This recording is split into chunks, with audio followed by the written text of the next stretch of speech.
আর রাজা রেগে গিয়ে আলাদিনকে দোষী মনে করলেন। বাদশাহ রেগে গিয়ে আলাদিনকে 3 দিনের সময় বেঁধে দিল তার মেয়ে আর প্রাসাদ ফিরিয়ে আনার জন্য।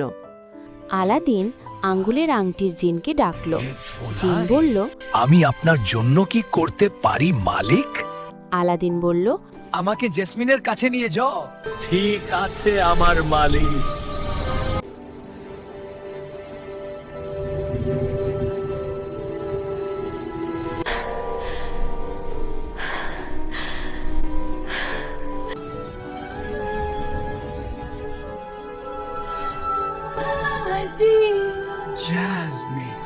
জেসমিনকে সাহস দিয়ে আলাদিন বলল, জাদুকরকে ঘুমের ওষুধ খাওয়াতে হবে।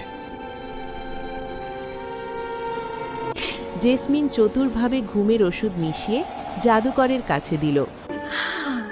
এই নাও, তোমার জন্য শরবত নিয়ে এসেছি। তুমি আমাকে শরবত খাওয়াবে? জাদুকর গভীর ঘুমে পড়ে গেল।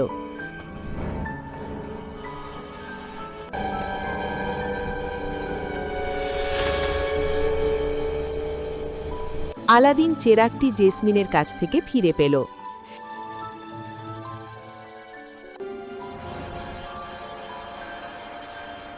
হুকুম করুন আমার মালিক।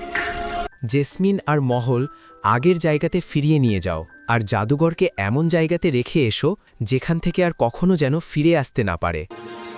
ঠিক আছে আমার মালিক।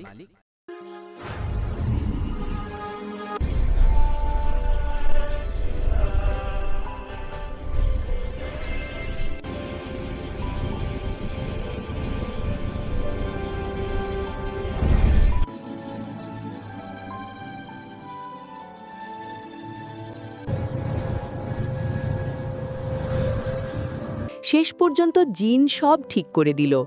জাদুকর চিরতরে হারিয়ে গেল। আলাদিনের সাহস আর বুদ্ধিতে খুশি হয়ে বাদশাহ তাকে সিংহাসন দিলেন। সেই দিন থেকে আলাদিন, জেসমিন আর পুরো সালতানাত সুখ ও শান্তিতে বসবাস করতে লাগলো।